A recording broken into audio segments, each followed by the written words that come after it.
I didn't cry at my husband's funeral, not because I didn't love Frank. I loved him for 40 years, but because I was too busy watching my son pretend I didn't exist. The service was at Morrison Funeral Home on Main Street in Cedar Falls, March 15th, 2022, a Tuesday. Cold enough that the flowers outside looked frozen in their beds. Frank died of a heart attack in the barn at 6:42 in the morning.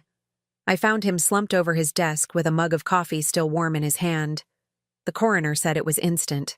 I'm still not sure if that makes it better or worse. Thomas arrived late. Not 5 minutes late. 43 minutes late, I counted. I stood at the door greeting people I'd known for decades, shaking hands that smelled like hand sanitizer and pity.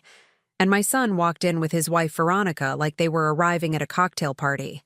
She wore a black dress that probably cost more than our monthly grocery bill.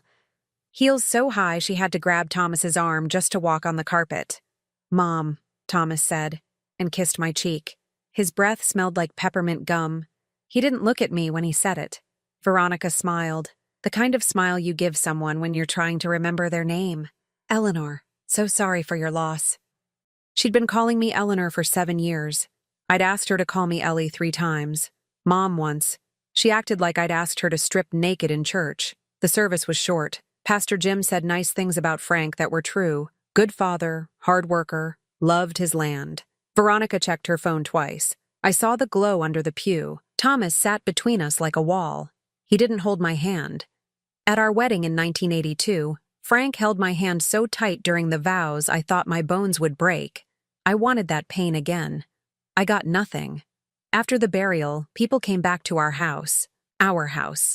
The one Frank and I bought in 1985 for $180,000, back when that was real money. 3 bedrooms, wraparound porch, 400 acres of land that rolled out like a quilt. I'd made sandwiches the night before, ham and Swiss, turkey and cheddar, and put them on the good plates, the ones with the blue flowers that Frank's mother gave us. Veronica walked in, looked at the sandwiches and said, "Is there anything gluten-free?" I said, "There's fruit salad." She sighed like I'd just told her the world was ending. Susan showed up 20 minutes later, Veronica's older sister, 42 years old and dressed like she was going to a business meeting. Black pantsuit, red lipstick, leather bag that looked like it could hold a small dog. She'd been between jobs for 3 years. I knew because Thomas mentioned it once and then never again. Susan walked past me without a word, grabbed a sandwich, and sat at the kitchen table like she owned it. Veronica joined her. They spoke in low voices. I caught pieces. "Can't believe he left everything to her. We need to talk to Thomas. But she doesn't even understand what she has." I kept refilling coffee. That's what you do at funerals. You keep people's cups full so they don't have to think about why they're there. Thomas stood in the living room with a group of men from the co-op. I heard him laugh. A real laugh. The kind he used to make when he was a boy and Frank would chase him through the cornfield. I hadn't heard that laugh in years. Definitely not directed at me. Veronica's parents arrived last. Greg and Diane Harmon. Both 70 years old and wearing matching black overcoats that looked like they cost more than my car.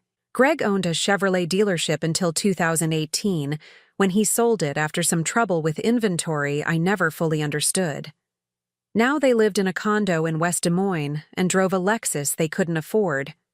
Diane hugged me. It felt like being hugged by a skeleton. "Eleanor, sweetheart, how are you holding up?" "I'm fine," I said, because that's what you say. "Well, if you need anything at all, you just call us, okay?" She patted my hand. Her nails were painted burgundy. They looked like claws. Greg shook my hand. His palm was damp. "Frank was a good man. You'll be taken care of, I'm sure." I didn't know what he meant by that. I would later. The house filled up. 20, 30 people. Neighbors I'd known since the 80s. People from church. Frank's cousin from Dubuque. They all said the same things. "He's in a better place. Time heals. Let us know if you need anything." And then they left. By 4 p.m., it was just me, Thomas, Veronica, Susan, Greg, and Diane. I started cleaning up. Plates, napkins, half-empty cups. Veronica sat at the table scrolling through her phone. Susan ate another sandwich. Thomas stood by the window looking at the barn. That's when it happened. I picked up a plate near Veronica. She was holding a coffee mug, one of the plain white ones from the set Frank bought at Target in 2003. She looked at me, really looked at me, and then she tilted her wrist. The mug fell. Coffee spilled across the table, soaked a napkin, dripped onto the floor. "Oh," she said, loud enough for everyone to hear. How clumsy of me. She didn't move, just sat there. Susan looked at the spill, looked at me, smiled. Veronica tilted her head. "Eleanor, would you mind? I'd hate to stain this beautiful table."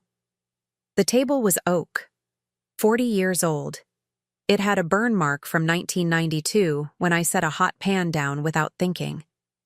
It had scratches from where Thomas used to do his homework with a pencil that dug too deep. It wasn't beautiful, it was ours. I stood there holding the plate. "Eleanor?" Veronica said again, sweeter this time, like she was talking to a child. I looked at Thomas. He was still staring out the window. He hadn't turned around. I set the plate down, walked to the sink, got a dishcloth, came back, knelt on the floor. The coffee was still hot.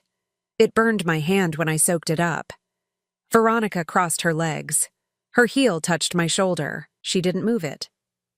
"You know," she said, voice casual, light, like we were discussing the weather. "I was just telling Susan that you've lived such a simple life. Frank must have worked so hard to make sure you never had to worry about money." Susan laughed, a short, sharp sound. "I don't know how you did it, Eleanor. 40 years on a farm. I'd lose my mind." Diane joined in. "Well, some people are just built for that kind of life. Hard work, simple pleasures. It's admirable, really." Greg grunted. Frank was smart, kept things modest, no flashy spending. I wiped the floor. The cloth turned brown. Veronica leaned forward. I could smell her perfume, something floral and expensive. "Thomas told me you still use coupons at the grocery store. I think that's so sweet." I did use coupons, not because I had to, because Frank and I always had, even after the gravel company started making money, especially after old habits. Thomas finally turned around. He looked at me on the floor, looked at Veronica, said nothing. "Thomas," Veronica said, "maybe you should take your mother out for dinner sometime. I'm sure she could use a treat after all this." Thomas nodded. "Yeah, sure, Mom. We can do that." I stood up. My knees cracked. I'm 63 years old and my knees have cracked since I was 50. I walked back to the sink, rinsed the cloth. The water ran brown, then pink, then clear.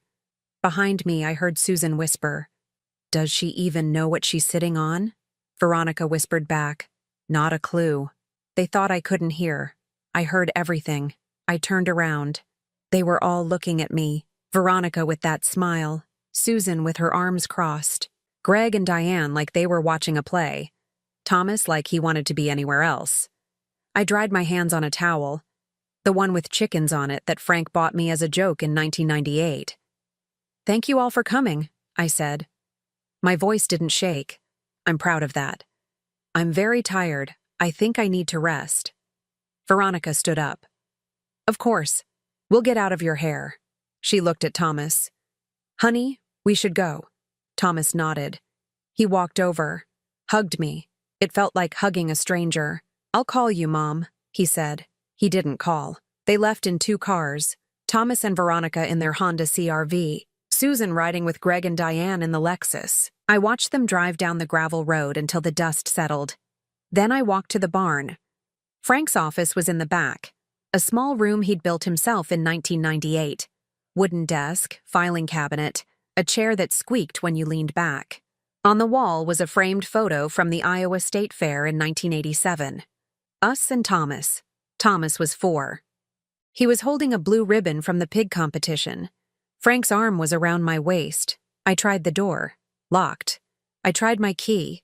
It didn't work. Someone had changed the lock. I stood there in the cold, in the barn that smelled like oil and dirt, and 40 years of my life, and I couldn't get into my husband's office. I walked back to the house. The sun was setting, orange and pink, the kind of sky Frank used to say looked like a painting. Inside, the kitchen was clean, the table was dry, the coffee stain was gone. I sat in Frank's chair, the one by the window. It still smelled like him, soap and sawdust. On the table was a business card. I hadn't seen it before. Nelson and Price Law. Estate planning and family mediation. Veronica's handwriting on the back. Call when you're ready to talk. I sat there until it was dark. The clock on the wall ticked. 40 years of ticking. I counted every second. Susan moved into my house 6 days after the funeral. I didn't invite her. On March 21st, a Tuesday morning, I was in the kitchen making oatmeal when I heard a car in the driveway. I looked out the window. A silver Honda Accord. Susan got out carrying 2 suitcases. Thomas was with her. I opened the door. "What's going on?" Thomas wouldn't look at me. "Mom, Susan's going through a rough time. Her lease ended and she needs a place to stay for a few weeks, just until she finds something." Susan smiled, walked right past me into the house. "Thanks, Eleanor. You're a lifesaver." She took the guest bedroom, the one with the quilt I made in 1989. By noon, her clothes were in the closet, and her makeup covered the dresser. That night at dinner, chicken and rice, the same meal I'd made for 40 years, Susan sat in Frank's chair. "This is really good," she said. "Do you have the recipe written down somewhere? I'd love to take a look at all of Frank's paperwork, to help you organize." I said, "I can manage." She smiled. "Of course you can, but 2 heads are better than 1, right?" The next morning, I found her in Frank's office. The door was open. She'd gotten a key somewhere. She was going through the filing cabinet. Papers spread across the desk. Bank statements, tax returns, property deeds. "What are you doing?" I asked. She jumped. Put her hand on her chest like I'd scared her. "Oh, Eleanor, I was just trying to help. This place is a mess. When's the last time anyone organized these files? Frank organized them." "Well," she held up a paper. "Did you know you have a deed here for something called Novak Gravel Company?" My heart stopped, just for a second. "I didn't know Frank had a business," she continued. "Is this still active? It might be worth something." I walked over, took the paper from her hand. "It's nothing, old paperwork." She tilted her head. "Are you sure? Because if it's worth anything, you should know. For estate purposes." I put the deed back in the cabinet. Closed it. "I'll handle it." Susan left the office, but I saw her on her phone in the hallway, whispering. That Friday, Veronica called. First time since the funeral. "Eleanor, hi. How are you holding up?" "I'm fine." "Good. Listen, Thomas and I have been talking. We're worried about you. That house is so big and you're all alone now. Have you thought about maybe downsizing?" "No." "Well, you should. The property taxes alone must be killing you. And maintenance on 400 acres? That's a lot for one person." I didn't say anything. "We want to help," Veronica continued. "Actually, we need to ask you something. Thomas's car broke down, the transmission. It's going to cost $8,000 to fix, and we're a little tight right now. Could you loan us the money? Just until his next paycheck. I can loan you $8,000. Silence. Then. "Actually, we were thinking maybe $15,000 to cover some other expenses, medical bills. You understand?" I understood. "I'll think about it." "Mom," Thomas got on the phone, his voice tight. "It's important. Veronica's parents are helping with their share, but we're short. You're the only one who can help." Their share. Like this was some kind of group project. I said I'll think about it. He hung up. 2 days later, Susan started measuring rooms. I found her in the living room with a tape measure and a notebook. "What are you doing?" "Just getting dimensions. In case you decide to sell. Buyers like to know square footage." "I'm not selling." She wrote something down. "Eleanor, can I be honest with you? This house is worth at least $400,000, maybe more. And you're living here alone, eating oatmeal and couponing at Hy-Vee. Don't you want to enjoy your life? Travel? Buy something nice?" I like my life, she sighed, closed the notebook. Veronica told me you won't loan Thomas the money. That's pretty selfish, don't you think? After everything he's done for you? What has he done for me? Susan stared, like I'd just said something in a foreign language. He's your son. He visits. He calls. He didn't visit. He didn't call. That night I went to the barn, tried the door again, still locked. I walked around back, looked through the window. I could see Frank's desk, papers stacked neatly, the coffee mug still there, and I saw something else. A folder, red. The kind Frank used for important documents. I needed to get inside. The next morning, Susan was gone. Her car wasn't in the driveway. I called the locksmith, Jerry Pike. He'd changed our locks in 2005 after we lost a key. Eleanor, I can't, he said.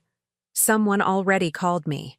Said you have dementia and I shouldn't help you with anything without family approval. Who called? A woman. Didn't leave a name.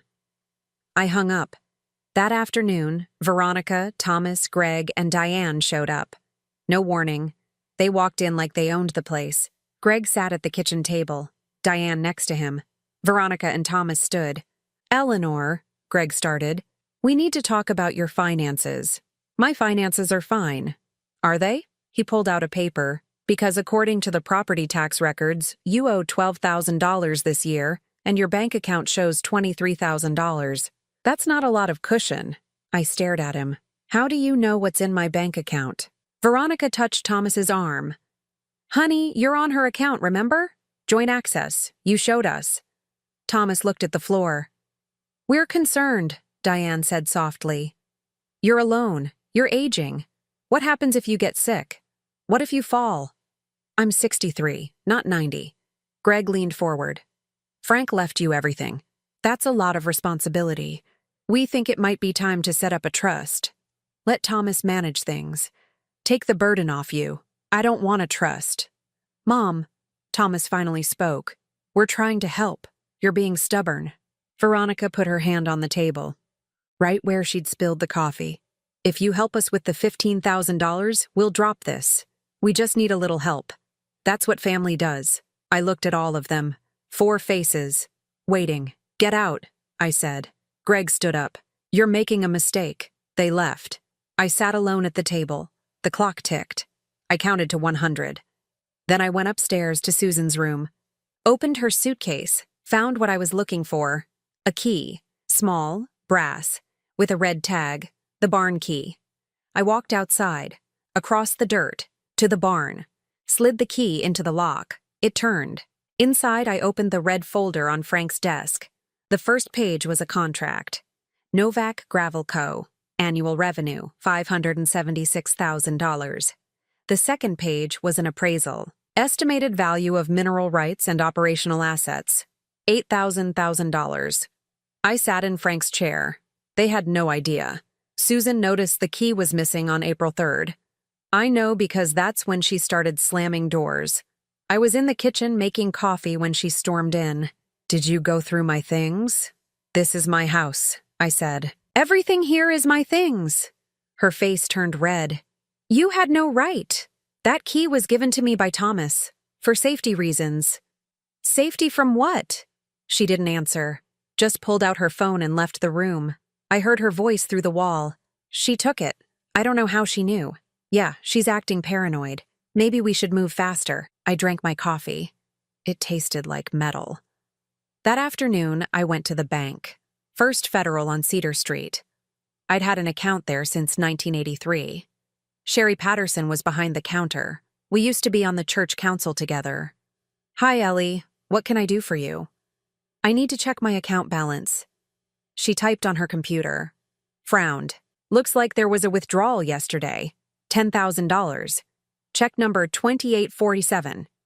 I didn't write a check. She turned the screen toward me. The check had my signature. It wasn't my handwriting.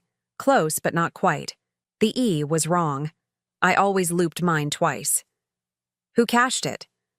Thomas Novak. He's on the account as joint holder. It went through fine. My hands felt cold. Can you remove him from the account? Sherry shifted. I'd need his signature for that. Since he's joint, he has equal rights. It's my money. I understand, Ellie, but legally, thank you, I said. I left. I sat in my truck in the parking lot, a 2004 Ford F-150 that Frank bought used. It had 240,000 miles, and the check engine light had been on since 2019. I watched people walk into the bank. Normal people. People whose sons didn't steal from them. My phone rang. Thomas. Mom, we need to talk. You took $10,000 from my account. Silence. Then, it wasn't stealing. I'm on the account. And you owe us. We asked for $15,000. You said no. So I took what we needed. Veronica's medical bills aren't going to pay themselves. What medical bills? That's private. You forged my signature. I didn't forge anything. The bank accepted it. That means it's legal. His voice got harder. You know what? I'm tired of this. You've been acting crazy since Dad died. Paranoid. Suspicious. Susan says you went through her stuff. That's not normal behavior. Susan is living in my house without paying rent. She's family. Family helps each other. But you wouldn't know anything about that, would you?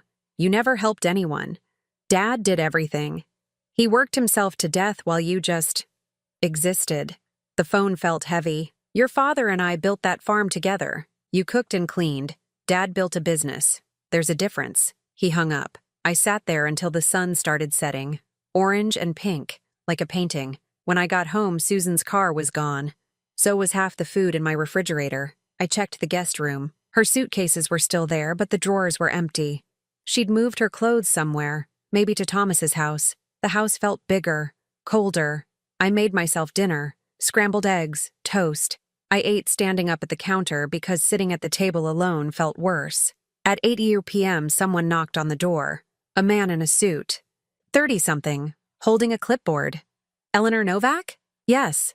You've been served. He handed me an envelope. Left without another word. I opened it at the kitchen table.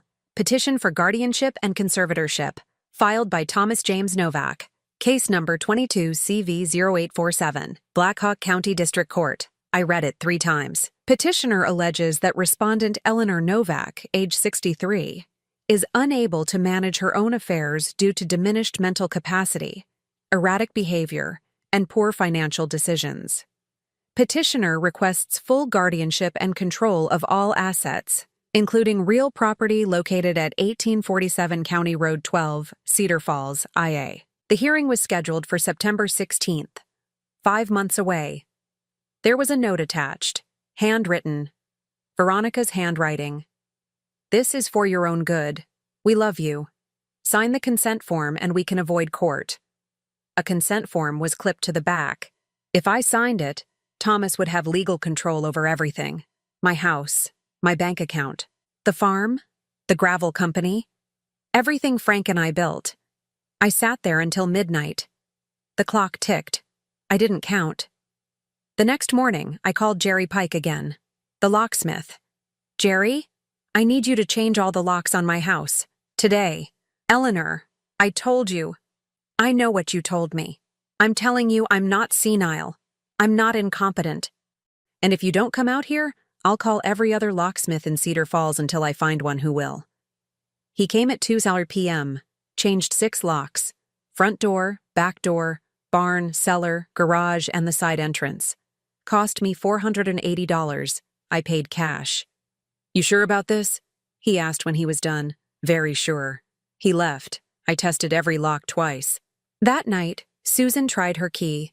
I heard her on the porch rattling the door handle, then knocking, then pounding. Eleanor, open the door. I sat in the living room, didn't move. She called my phone.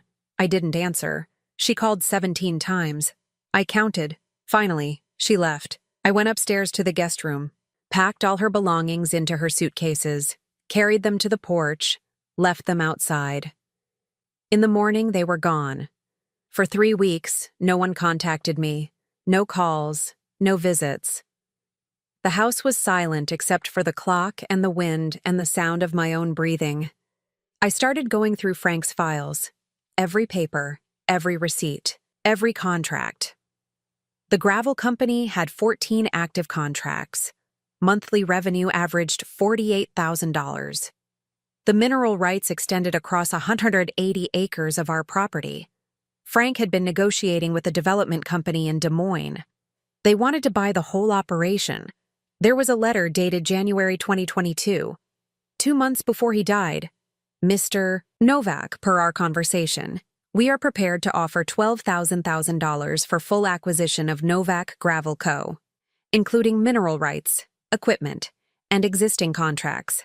Please respond by March 1st. Frank never responded. He died 2 weeks later. I sat in his office. The chair still squeaked. I could almost hear him. Ellie, don't let them take it. I built this for you. On September 10th, 6 days before the hearing, my lawyer called. Bill Nelson. I'd hired him in April after the petition was filed. Ellie, I have to be honest. This doesn't look good. Thomas has statements from 3 people saying you've been acting erratically. Your sister-in-law, your daughter-in-law, and a bank teller who says you accused her of theft. I didn't accuse anyone of theft. That's not what their affidavit says. And Thomas has medical records showing Veronica's treatment for stress-related illness. He's arguing that your refusal to help financially demonstrates impaired judgment. What do I need to do? Show up, answer questions honestly, and pray the judge sees through this. He paused. Ellie, if you lose everything. Sign the counter petition. We file Friday. I'll sign. I hung up. That night, I sat in Frank's chair and watched the sunset. Orange and pink. The clock ticked. I counted every second. I hired a private investigator on September 11th. His name was Marcus Webb, former cop from Waterloo. Bill Nelson recommended him. What do you need? Marcus asked. We met at a diner off Highway 20. He drank black coffee and took notes on a yellow pad. My daughter-in-law says she has medical bills. I want to know if that's true, and I want to know what my son has been doing with his money. Marcus nodded. How much can you spend? Whatever it takes. He called me 4 days later, September 15th, 1 day before the hearing. You're going to want to sit down for this, he said. I was already sitting. In Frank's office. The chair squeaked. Veronica Harmon Chen has no medical bills. None. I checked every hospital and clinic within 50 miles. She hasn't seen a doctor in 2 years except for a routine physical, but she did buy a Mercedes last month. 2022 C-Class, $48,000. Financed, but she put $15,000 down. My $15,000. The money Thomas stole from my account. There's more, Marcus continued. Your son refinanced his house in July. Took out a home equity line of credit for $85,000. The bank required your signature as a co-owner of the original property. I don't own his house. According to the deed, you do. It was a gift, filed in 2008 when he bought it. Your name is on the title as joint owner. Someone forged your signature on the refinance paperwork. I closed my eyes. 2008. Thomas was 25, fresh out of grad school. He'd asked Frank and me to co-sign. We'd paid the down payment, $40,000. Our savings. Frank said it was an investment in Thomas's future. Where did the $85,000 go? I asked. $30,000 to Veronica's parents. Paid off their condo mortgage. $20,000 to Susan Harmon for consulting fees. No idea what she consulted on. The rest went into a joint account that's been emptied, withdrawn in cash over 3 months. I opened my eyes, looked at Frank's desk, at the picture of us at the state fair. Thomas holding his blue ribbon. Can you prove the signature was forged? I can get a handwriting analyst. Cost you $2,000. But yeah, I can prove it. Do it. Marcus paused. Ma'am, if this goes to the authorities, your son could face criminal charges. Fraud, forgery, identity theft. You understand that? I understand. You sure you want to do this? I thought about Thomas on the floor of this barn when he was 7, helping Frank organize tools. I thought about him at 18, loading hay bales without being asked. I thought about him at his wedding, dancing with me to Unforgettable, while Veronica checked her phone. I'm sure, I said. The hearing was the next morning. September 16th. Black Hawk County Courthouse in Waterloo. I wore the same black dress from Frank's funeral. Bill Nelson met me outside. Ready? He asked. No. We walked in. The courtroom smelled like floor polish and old wood. Thomas sat at a table with his lawyer, a woman in her 50s with gray hair and a briefcase that looked expensive. Veronica sat behind him. So did Susan, Greg, and Diane. They all looked at me. Veronica smiled. Judge Patricia Henshaw entered. 60-something. Sharp eyes. She read the petition aloud, then looked at Thomas. Mr. Novak, you're asking this court to grant you full guardianship over your mother. That's a serious request. What evidence do you have that she's unable to manage her affairs? Thomas's lawyer stood. Your Honor, we have affidavits from 3 witnesses attesting to Mrs. Novak's erratic behavior, paranoid accusations, and financial irresponsibility. Additionally, Mrs. Novak refused to provide financial assistance to her son during a medical crisis, demonstrating impaired judgment and lack of familial concern. Judge Henshaw looked at me. Mrs. Novak, how do you respond? Bill stood. Your Honor, we have evidence that directly contradicts these claims.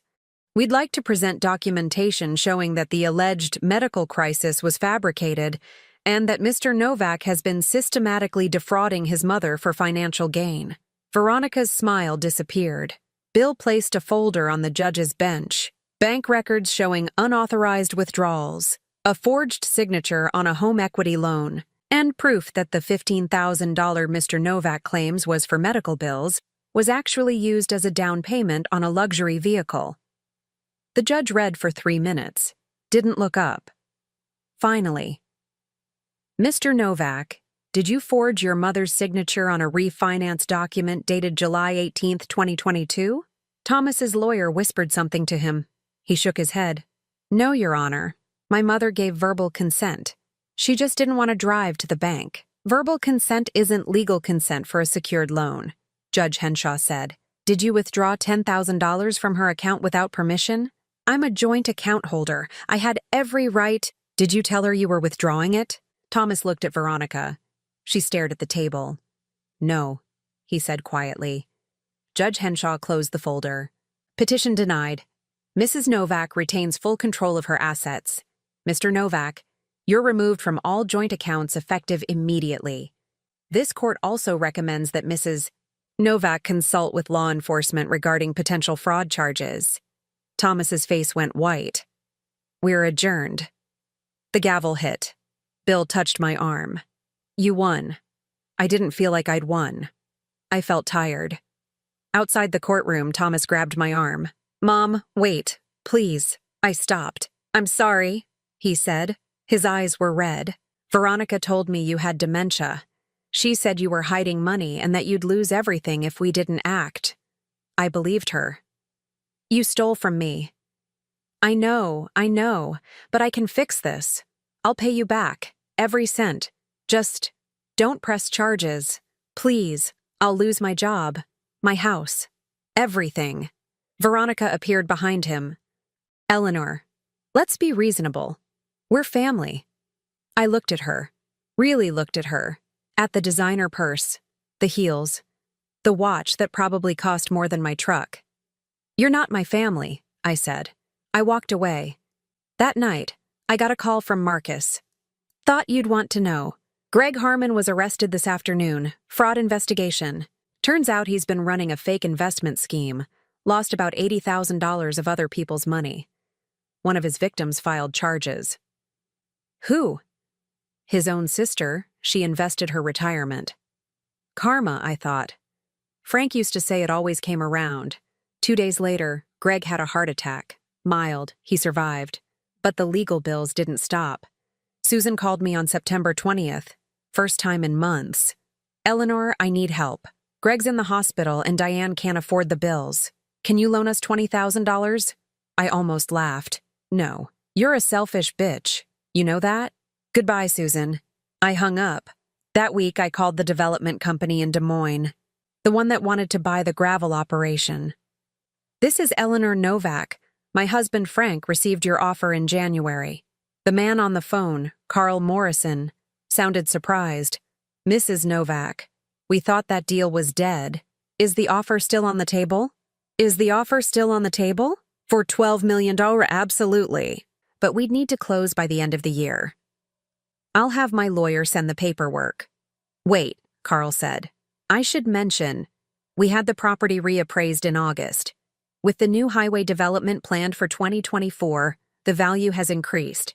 We're prepared to offer $5 million. I sat in Frank's chair, the one that squeaked. I'll think about it, I said. That night I printed a photo, the one from Marcus's report, Veronica at the Mercedes dealership, signing papers, smiling. I put it in an envelope, wrote Veronica's name on the front, added one word inside, surprise. I mailed it the next morning. She called 2 hours after it was delivered. What do you want? Her voice shook. I want you to know I see you, I said. I see everything.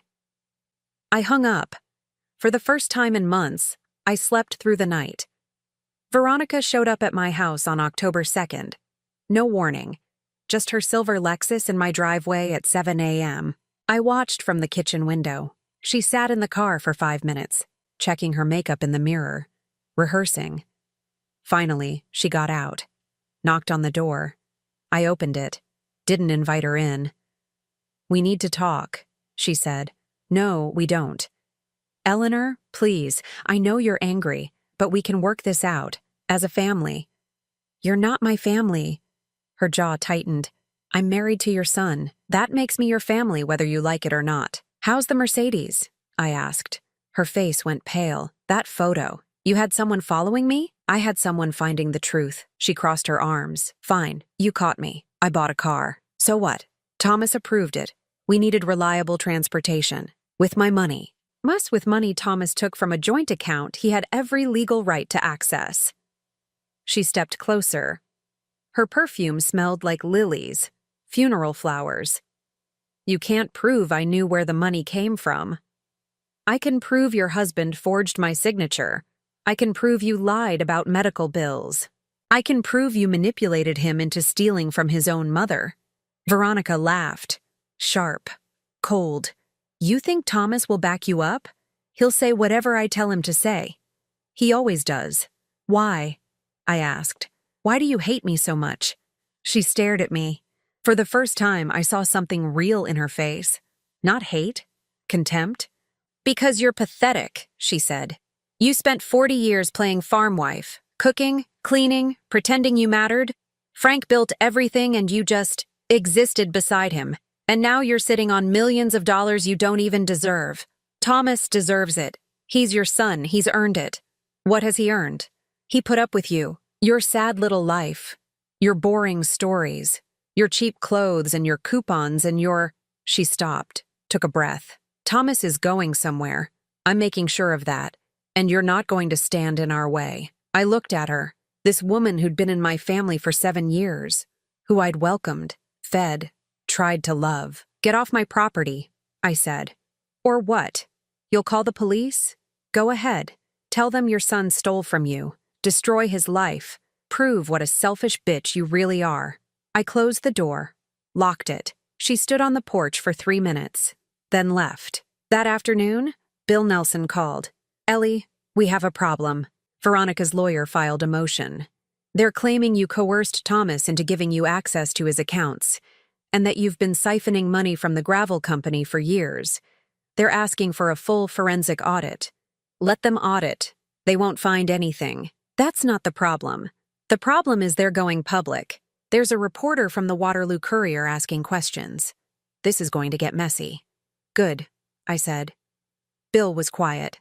Ellie, are you sure you want to do this? Very sure. On October 10th, Thomas called. First time since the hearing. Mom, please. You have to stop this. Veronica's family is pressuring us. Her dad might go to prison. Susan lost her apartment. Everyone's blaming me. Maybe they should. I made a mistake. I'm sorry. But you're destroying my life. I'm not destroying anything. You did that yourself. He started crying. Real crying. Loud, gasping sobs like when he was a child and fell off his bike. Mom, I can't lose everything. Please. I'll do anything. I'll pay you back. I'll divorce Veronica. Just tell me what you want. I closed my eyes, saw him at 7 years old in the barn, at 18 loading hay, at 25 buying his first house with money Frank and I gave him. I want you to tell the truth, I said. In court, on record, everything Veronica did, everything you did, she'll leave me. I know. Silence. Long enough I thought he'd hung up. Okay, he whispered. I'll do it. The deposition was scheduled for October 15th, Bill Nelson's office. Thomas, his lawyer, Veronica's lawyer, and a court reporter. I wasn't allowed in the room, but Bill told me everything after. Thomas admitted forging my signature, admitted taking the $10,000 without permission, admitted that Veronica had no medical bills and that the money went to the car. When asked why he did it, he said, "Because my wife told me my mother didn't need it, that she was hoarding money and it should be ours." I believed her. Veronica's lawyer asked, "Did your mother ever mistreat you?" Thomas cried again. "No. She gave me everything. She sold her wedding ring to pay for my college. I didn't know that until yesterday. I thought I got a scholarship." That night, Veronica filed for divorce. Susan called me the next day. "You happy now? You destroyed Thomas's marriage, ruined Greg's life, got me evicted. What kind of mother are you?" "The kind who won't be stolen from," I said. "You're going to die alone. You know that? No one will come to your funeral." She hung up. I made myself dinner, chicken and rice, ate at the table. Frank's chair was still empty. On October 20th, the Waterloo Courier ran a story. Local family in legal battle over $12 million estate. It named everyone. Thomas, Veronica, Susan, Greg. My phone rang 40 times that day. I didn't answer. On October 25th, Thomas showed up. Alone. He looked thin. His eyes were red. "Can I come in?" he asked. I let him. We sat at the kitchen table. I made coffee. He didn't drink it. "Veronica's gone," he said. "Moved in with her parents. She wants the house, the car, everything. I'm sorry. Are you?" I didn't answer. He stared at his cup. "Dad would be so disappointed in me." "Yes," I said. "He would." Thomas looked up. "Can I fix this? Is there any way I can fix this?" I thought about the $12, $5 million offer, about the farm, about 40 years of work. "I'm selling the gravel company," I said. "All of it. After taxes, I'll have about $9 million. I'm giving you 10% if you do 3 things. Anything. 1. You finalize the divorce. 2. You pay back every cent you took from my account with interest. 3. You go to therapy. Real therapy. Once a week for a year." He nodded. "I'll do it. I'm not finished. You don't get the money now. You get it in a trust, managed by Bill Nelson. You get $3,000 a month. That's it. If you complete therapy and stay divorced for 2 years, you get the rest." Thomas's hands shook. "You don't trust me." "No," I said. "I don't." He stood up, walked to the door, stopped. "I love you, Mom." "I know," I said. He left. I sat at the table until the sun went down, orange and pink, like a painting. The clock ticked. I didn't count. I sold Novak Gravel Company on December 18, 2022. Carl Morrison from the development company flew to Cedar Falls with his lawyers. We signed papers in Bill Nelson's conference room. The check was for $2,500,000. After taxes and legal fees, I had $9,200,000. Bill set up the trust for Thomas. $900,000. Locked for 2 years. Thomas signed the paperwork without reading it. His hand shook the whole time. "Thank you, Mom," he said. I didn't respond. That same week, Veronica's Mercedes was repossessed. I know because Susan posted about it on Facebook. Some people get what they deserve. I commented, "Yes, they do." Susan blocked me. On January 4th, 2023, I got a call from a lawyer I didn't know. Her name was Rachel Park. "Mrs. Novak, I represent Susan Harmon. She's filed a lawsuit claiming you defamed her character and caused her emotional distress. She's seeking $500,000 in damages." I almost laughed. She lived in my house rent-free for 3 months and went through my husband's papers without permission. What character? She claims you spread lies about her involvement in your son's financial decisions. I told the truth. Can you prove it? Yes. The lawsuit was dismissed in February. Susan never contacted me again. Greg Harmon was sentenced to 18 months in federal prison in March. Fraud. Wire fraud. Diane moved to Arizona to live with her sister. I heard she sold their condo at a loss. Veronica went back to her maiden name. Veronica Harmon. She got a job at a boutique in Des Moines. $15 an hour. I know, because Thomas told me. He came to the farm every Sunday starting in November. We didn't talk much at first. He'd help with small things. Fix a door hinge. Replace a light bulb. Drink coffee at the kitchen table. In January, he started therapy. A woman named Dr. Patricia Nguyen in Waterloo. He went every Thursday at 4 p.m. One Sunday in February, he asked, "Why did you give me anything? After what I did?" We were sitting on the porch. It was cold. The sky was gray. "Because you're my son," I said. "And because your father would have wanted me to." "I don't deserve it." "No, you don't." He looked at me. "Will you ever forgive me?" I thought about the coffee spill, the locked barn, the forged signature, the petition for guardianship. "I don't know," I said. He nodded, didn't argue. In March, I got a letter, forwarded from Veronica's old address to mine. I don't know why. It was from a debt collector. Veronica owed $23,000 on credit cards. They were asking if I knew where she was. I wrote back, "No idea. Try the boutique on Ingersoll Avenue." Petty? Yes. Did I care? No. On April 12th, Thomas showed up with flowers. Daffodils. My favorite. "It's been 6 months," he said. "Since I started therapy?" Dr. Nguyen said I should tell you something. We sat at the kitchen table, the one with the burn mark from 1992. "I was angry at you," he said. "After Dad died. Veronica kept saying you had money hidden, that you didn't need the farm, that you were selfish for keeping it. And I believed her because it was easier than admitting I was jealous." "Jealous of what?" "That Dad loved you more than he loved me." I stared at him. "Thomas, your father adored you." "I know, but he loved you first. And I don't know. I wanted to matter more." His voice cracked. He wiped his eyes. "You always mattered," I said. "But you can't steal mattering. You have to earn it." He nodded. "I'm trying. I know." In May, the farmhouse felt too big, too quiet. I started thinking about selling, moving somewhere smaller, maybe an apartment in town. But every time I walked into Frank's office, I changed my mind. On June 1st, Thomas asked if he could bring someone to Sunday dinner. "Who?" I asked. "A friend, from therapy. Her name is Lauren. She's nice." I made pot roast, mashed potatoes, green beans, the meal Frank loved. Lauren was 38, a teacher, divorced, no kids. She shook my hand and said, "Thomas talks about you all the time. Good things or bad things?" She smiled. "Honest things." We ate dinner. Lauren asked about the farm, about Frank, about the gravel company. She didn't ask about Veronica. After dinner, Thomas helped me with dishes. Lauren sat on the porch. "Do you like her?" he asked. "Does it matter?" "Yes." I looked at him. "My son, 40 years old, thinner than he used to be, tired, but present." "She seems kind," I said. "She is. Don't screw it up." He laughed, a real laugh, the kind from when he was a boy.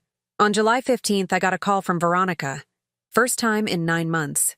"I need help," she said. No greeting, no apology. "No. Eleanor, please. I lost my job. I'm being evicted. I have nowhere to go. Call your parents. My dad's in prison. My mom won't talk to me. Susan blocked my number. Thomas won't answer. You're the only one. I'm not the only anything. You made your choices." "I'm sorry. Is that what you want to hear? I'm sorry." I thought about the coffee spill, the maid comment, the laughter. "Goodbye, Veronica." I hung up. 2 weeks later, I saw her at Hy-Vee. She was buying ramen noodles and store-brand cereal. She saw me, looked away, kept walking. I didn't feel sorry for her. On August 10th, Thomas completed 1 year of therapy. Bill Nelson released the first payment from the trust, $36,000, a year's worth of monthly checks. Thomas used it to pay off his credit cards. All of them. I'm staying in the house, he told me. I'm not selling. It's the only thing I have left that Dad helped me get. Good, I said. On September 16th, 1 year after the court hearing, Thomas brought divorce papers to Sunday dinner. It's final, he said. Veronica signed last week. How do you feel? Free. We sat on the porch. The sky was orange and pink, like a painting. Mom, he said, do you think Dad would be proud of me? Eventually, I looked at Frank's chair. The one by the window. Empty. I think he'd say you still have work to do. Thomas nodded. Yeah, I think so too. He stood up, walked to his car, stopped. Same time next week? Same time, I said. He drove away. Dust rising from the gravel road. I sat there until the sun went down. The clock inside ticked. I didn't count. I thought about Frank, about 40 years, about the barn and the gravel and the life we built. I thought about Thomas, about second chances, about whether forgiveness was something you gave or something you earned. I didn't have an answer yet, but I had time. The porch light flickered on. Motion sensor. Frank installed it in 2015. I stood up, walked inside, locked the door. Tomorrow Thomas would call. Or he wouldn't. Either way, I'd be here.